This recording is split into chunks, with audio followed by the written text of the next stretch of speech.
Welcome back to the market show. नाज़रीन, यहाँ पे हम गुफ्तगू कर रहे हैं पाकिस्तान कराची स्टॉक एक्सचेंज के हवाले से। गुफ्तगू हो रही थी कि कराची स्टॉक एक्सचेंज पे जिस तरह अब तक गुफ्तगू हुई तो मार्जिन ट्रेडिंग सिस्टम एक इंपॉर्टेंट इशू था जो कि अब सेटल हो चुका है। मार्जिन ट्रेडिंग सिस्टम के बाद एक और कंसर्न जो कि इन्वेस्टर्स की है और तकरीबन मुल्क के हर शहरी की है वो पाकिस्तान की मीशत के हवाले से, और हर आदमी कंसर्न है कि कितना इंपैक्ट मीशत पर है और क्या इन्वेस्टर्स को कंसर्न इस वक्त इतने कंसर्न रखने चाहिए, डिप्रेशन होना चाहिए नहीं होना चाहिए। अकील साहब, क्या किस तरह से आपने देखा इन सैलाब के नुकसान मीशत के? देखिए, सैलाब अपनी जगह नुकसान तो बहुत हुए हैं, इससे तो कोई इनकार नहीं है, लेकिन दूसरी तरफ आप ये भी देखें कि लोग आपको हेल्प कर रहे हैं, आपके नेबर्स कंट्रियां सपोर्ट कर रही हैं, और जितनी हाइप हमने क्रिएट की हुई है मैं समझता हूँ वो ठीक नहीं है।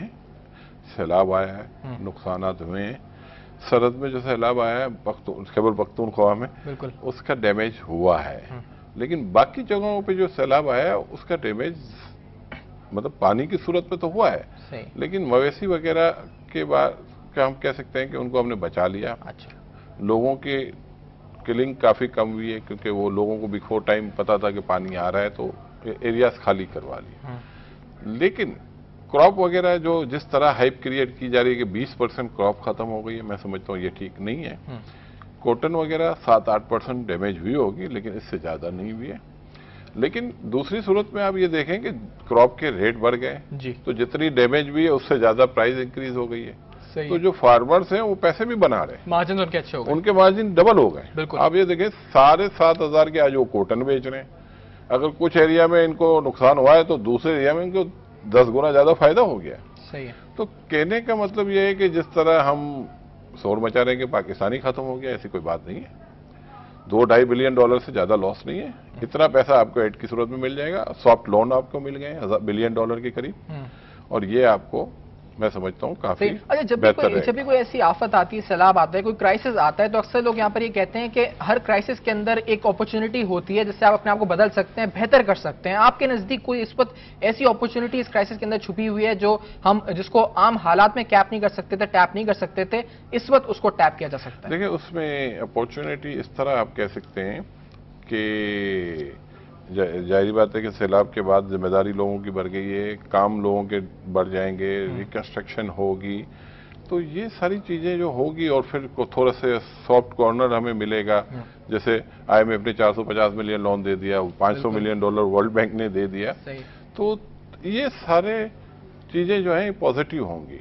और जो सबसे अच्छी बात जो मुझे समझ में आ रही है कि आपके यहाँ जो पानी जो आया वो कच्चे के एरियाज में आया है, तो ये इलाके काबिल कास्ट हो जाएंगे। ठीक है, उसका भी आपको फायदा होगा।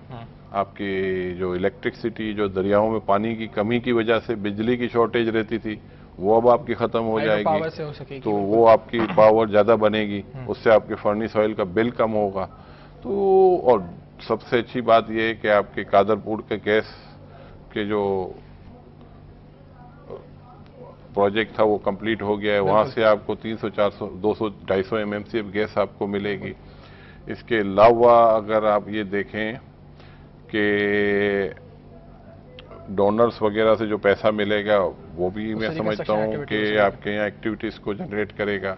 इसके साथ आपके पास जो वीट के स्टॉक्स पड़े हुए थे और वो गोदामों में जो बोरियों की सूरत में वीट पड़ी हुई थी उसको आपने सेल किया, उसकी डिमांड निकली है, उसकी प्राइस अच्छी मिली है, तो वो पैसे की सूरत में तब्दील हो गई, या उसके वो स्टॉक्स रुपए की सूरत में तब्दील हो गए।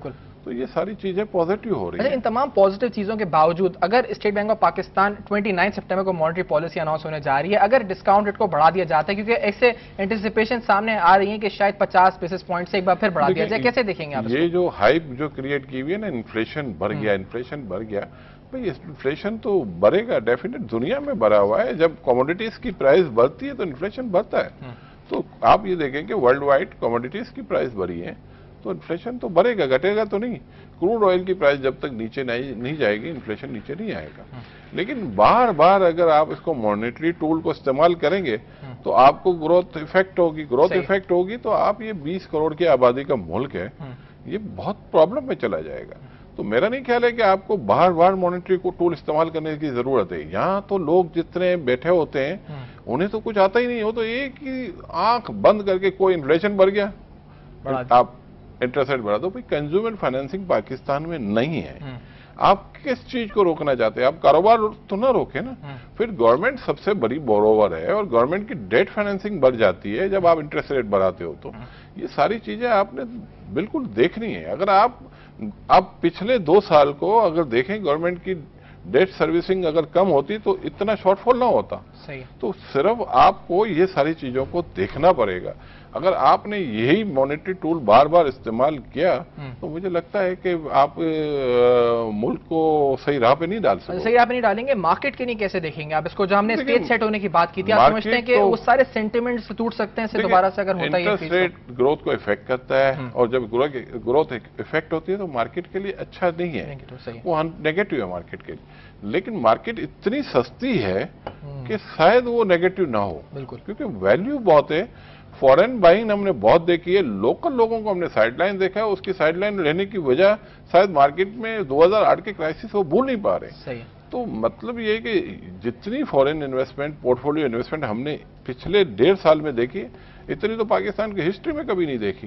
तो इसका मतलब हम वैल्यूएशन तो बहुत है। और मैं समझता हूं कि हो सकता है अगर इंटरेस्ट रेट ये बढ़ा भी दें तो हो सकता है मार्केट, मैं समझता हूं, नेगेटिव ना हो। अच्छा, क्योंकि वैल्यूएशंस मार्केट को सपोर्ट करते हैं बहुत। अच्छा, जो फॉरेनर्स बाइंग का आपने खुद तस्करा किया, इस पर भी काफी कॉन्स्पिरेसी थ्योरी सामने आ जाती है। फॉरेनर्स हमारे ऑयल रिजर्व्स पर काबिज होना चाहते हैं, फॉरेनर्स ये करना चाहते हैं, उनका कोई स्ट्रैटेजिक फायदा है जो वो पाकिस्तान के अंदर ढूंढ रहे इन्वेस्टमेंट करके। इसको कैसे देखते हैं फॉरेन? इसको इस तरह देखता हूँ कि हमारे लोगों को थोड़ी सी नेगेटिव बात करने की आदत है। अगर कोई आदमी हमारे अच्छे स्टॉक्स में इन्वेस्ट करता है उसको अप्रिशिएट करो। कोई किसी की चीज को कब्जा करने नहीं आता।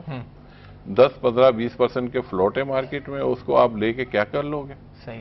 4, 7, 8, 10% की अगर आप होल्डिंग कर भी लेते हो तो मेरा ख्याल है कि लॉन्ग टर्म व्यू जरूर लेते होंगे, क्योंकि जो OGDC और PPL और PTCL और PSO वगैरह की जो कंपनियां, ये पाकिस्तान की बड़ी अच्छी कंपनियां हैं। और यहाँ मैं समझता हूँ उनकी बैलेंस शीट खुद बताती है कि इसमें इन्वेस्टमेंट आनी चाहिए। और हम खुद ये कहते हैं कि हमारे लोगों को ये अपॉर्चुनिटी है कि वो बैंक के डिपॉजिट को छोड़ के ये कैपिटल मार्केट में ये अच्छी कंपनियों में इन्वेस्ट कर रहे हैं। ये अपॉर्चुनिटी इनको, और अभी तक पिछले 20, 25, 30 साल का रिकॉर्ड उठा के आप देखो कि जिससे कैपिटल मार्केट में इन्वेस्ट किया उसके पैसे ज्यादा बने और जिससे बैंक में डिपॉजिट रखा उसके पैसे कम बने। और फिर इस्लामिक तरीका भी है।